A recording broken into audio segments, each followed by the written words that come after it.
I was recently asked in a Q&A why I haven't made a video on the Christopher Ward 12X yet, and I completely agree, it is just plain wrong I haven't made one yet. So I emailed Christopher Ward and asked if I could have one ASAP. And here it is, the most expensive Christopher Ward to date, the 12X, celebrating the brand's 20-year anniversary and the 10-year anniversary of the in-house caliber SH21. So here's everything you need to know about this watch. How does it wear? How is the finishing? And is it ultimately worth its beefy price tag? Spoiler alert, I think it is. Starting with the cold hard facts, as Jenny L would say. This watch has a case diameter of 41mm, a thickness of 12.3mm, a lug-to-lug of 46.3mm, but including the protruding end links, it is more like 52mm. The case material is a combination of grade 2 and grade 5 titanium, with the majority of the case being grade 2, and the higher grade is used for the bezel and case back, offering greater scratch resistance. It has 100 meters of water resistance, which is something people are always after in a sporty offering like this, and it is powered by the COSC certified in-house caliber SH21, but more on that in the movement section of this video. The weight of this watch is notable, being titanium, weighing 102 grams with the bracelet, compared to my personal 1236, which is 151 grams. You can definitely feel the difference, but it's also not the lightest titanium watch ever. Something else to note, this watch is considerably thicker than the original 12. The 40mm titanium 12 clocks in at 9.2mm thick, while the Skeletonised is 12.3mm. 3mm is a big deal in the world of watches, and I would assume it is accommodating the size of the in-house movement rather than the SW300-1. Moving on to the wearing experience. I say it all the time, but it's true. The wearing experience is hands down the most important aspect of a watch. It could have all the best specifications, the craziest complications, but if it doesn't wear right on the wrist, if it doesn't look good, if it doesn't feel good, what's the point? Even though the case diameter is 41mm, which is usually quite wearable, with that integrated bracelet, it does wear a bit larger than it sounds. So here it is on my 5.5-inch wrist versus my husband's 7-inch wrist. I have quite a small wrist size, and I think I'm sized out of this one. There's a little gap between my wrist and the end links, there's too much overhang, but it is just right on my husband's 7-inch wrist, exactly how it should wear, no overhang. Christopher Ward also sent through the rubber strap, which I was hoping would fix my overhang problem, but no, it is sadly still too large for me. I would recommend this watch for someone with a 6.5-inch wrist size or larger, and I think it would look perfect on a 7.5-inch wrist. It all depends on how comfortable you are with larger size watches as well. For me, I'm someone who's quite comfortable with larger watches, but the overhang is something I can't deal with. I know this is a bit of a pipe dream and they'd have to develop a whole new movement, but if they made this in 36mm, oh my gosh, take my money now. Oh. Now we need to talk about the movement because this is one of the two reasons why this watch exists in the first place. In the words of the co-founder Mike France, and this is an exclusive interview, 2024 marks two very special anniversaries for us at Christopher Ward, the business's 20th birthday and the 10th year of the caliber SH21. So the SH21 is the company's in-house movement featuring a twin barrel design, machine finishing, and 120 hours of power reserve. This is a self-winding or automatic movement, and it is COSC certified with a tolerance of -4 + 6 seconds per day. And this is really the first thing that marks why this is priced the way that it is. In fact, these next few sections will all be highlighting why I think the price point is completely appropriate. The Skeletonised dial leaves nothing to hide. It is a nicely finished movement, unreasonably good finishing for the price point, honestly. I have nothing against machine finishing, especially when it is done as well as this, to the degree that Christopher Ward has done, and it lets you into the inner workings of your watch. I think this is kind of ambitious, and this is Christopher Ward flexing and saying, yeah, babes, we're not just good value, okay? We can do higher complications, like we did with the Belcanto, and we can do high finishing through the 12X. It's only right to flow into the finishing now. So the 12X has 3 different finishings on the case: polished, brushed, and sandblasted, and has 2 types of titanium. So the grade 2, like the original 12, but also grade 5 titanium, so that's a step up in quality. And I particularly like that the bezel, so a place that sees a lot of action, a place where you're more likely to get a scratch, has that harder grade of titanium. One of the things I love about Christopher Ward is that they don't pull any smoke and mirrors. They tell you exactly what you're buying. They tell you exactly what's going on. And one of the things they're quite clear about with this one is the machine finishing rather than hand finishing. And it's not a shameful, "Oh, sorry, we really wanted to give you hand finishing and we're going to trick you into thinking it's hand finishing, but actually it's just machine finishing, sorry."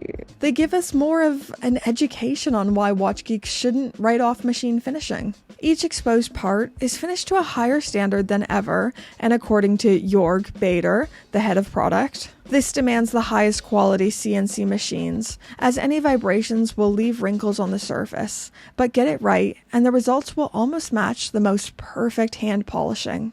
Another exclusive interview. Now this is the real standout thing about the 12X, the design language. I remember when I first saw this, I was almost shocked. It was not something I saw coming, and this is a pretty unique offering in the catalog. So obviously this is skeletonized, one of the first things I was shocked by. So there's no dial, but rather from both sides you can see the mechanical movement working away. Skeletonized watches aren't really my thing. I would traditionally say it is not a design I lean towards, but this kinda has me rethinking my position on open work. It feels industrial, almost aggressive. I'm gonna use a cringy word here, but I love the vibe of this watch. It feels very sporty and cool. I feel like a cooler version of myself when I'm wearing this, like a person who would wear a leather jacket and like maybe drives a Mustang, or maybe even someone who knows how to ride a motorcycle or something like that. I feel like that's not very descriptive, but it makes me feel cool, which is something I don't feel very often. And isn't that kind of the magic of watches? They can make you feel like a certain version of yourself. I feel like an elegant person in my tank. I feel like a cool F1 pit crew member when I wear my Tag Heuer F1. And this just feels cool. It is pretty legible for a skeletonized watch. I think it is their loom-filled hands that provides just enough contrast, and the minute track wrapping around the dial. Is it as legible as the original 12? No, but that's also a part of the nature of Skeletonised. I feel like this should have been higher on the list because this is probably one of the biggest updates and one of the most important updates. One of the biggest criticisms I had against the 12 was the lack of micro adjustment on the butterfly clasp. This is a pretty normal problem with butterfly clasps, and far more expensive models don't offer solutions. Like, for example, the Patek Philippe 5711 has a butterfly clasp, as well as no micro adjustment. But weirdly, the ladies Nautilus 7118 does. I don't know, they might have updated this with the 5811. I don't know. Maybe they did fix this. This is neither here nor there because that doesn't matter right now. Because what does matter is that Christopher Ward has added in a micro adjustment similar to the Vacheron Constantin Overseas, where you just pull the links closest to the clasp, you just pull them out ever so slightly, and it should pop out, offering 3 millimeters of micro adjustment. This is huge. This is a huge upgrade. Now this is one of the biggest questions swirling around this one because it does come with a pretty beefy price tag, retailing at £4,120, which is especially punchy for a brand that is known for being around the £1,000 mark. I mean, the most similar to this, the 12 titanium 40mm retails for £1,595, and even that's a lot of guacamole. So is it worth the price? If you ask me, yes. It is a more premium price tag for a more premium product. I know no one wants to hear me say this because I'm usually the value YouTuber, but it's still good value. It's just so much more premium. Every single aspect of this watch has been elevated. From the bracelet upgrades and the micro adjustment, the finishing, the in-house COSC certified movement, and the use of grade 5 titanium. Literally everything about this watch is more premium, and that comes with a higher price tag. I don't think this watch will be for everyone, but I also don't think it was meant to be. If you prefer the original 12 models, they still exist, you can still buy them. But if you are someone who's looking for something different, a bit of a step up, this now exists for that person. But there is no denying it, it is expensive. Just in my humble opinion, these are appropriately priced. Ooh, I'm gonna hear about this in the comment section. Haters are gonna say, "This is sponsored, how much are they paying you?"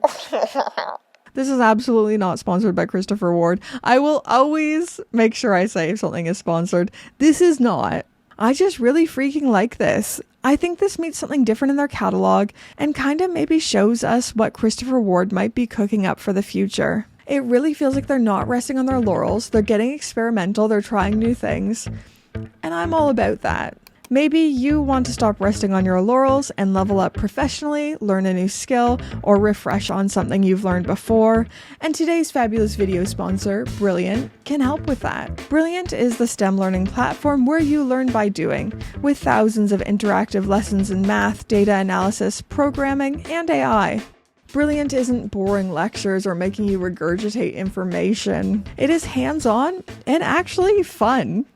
I've got 2 courses on the go at the moment. For what I do here on the channel, data analysis is so important, so I've been doing the Explore Data Visually course. That's more for professional development, but for something I wanted to personally learn, I've been doing a Thinking in Code course, which has actually really been opening up my mind and I've been loving it. With Brilliant, you learn at your own speed and in your own time. And learning a little every day is one of the most important things we can do, rather than spending another evening endlessly doom scrolling. To try everything Brilliant has on offer, for free for a full 30 days, visit brilliant.org/BritPierce or click on that link in my description. You'll also get 20% off an annual premium subscription if you use my link, so go click that now. And thank you so much to Brilliant for sponsoring this video. Anyways, guys, I'd love to know in those comments down below, what do you think to the new Christopher Ward 12X? Do you agree with me? Do you disagree with me? I don't know. Let me know in those comments down below. But don't be a about it, okay? We can politely disagree, we can express our opinions in very civil ways, and it will probably lead to a far more fruitful conversation. Do all that YouTube stuff, like, comment, subscribe, and now let's thank the gorgeous, fabulous, wonderful Pope tier patrons. Thank you, Pope tier patrons. Yes, the patron song is back. Thank you, Pope tier patrons. Ooh, the patron song is back. Thank you all tier patrons, but most specifically and namely, the Pope tier patrons.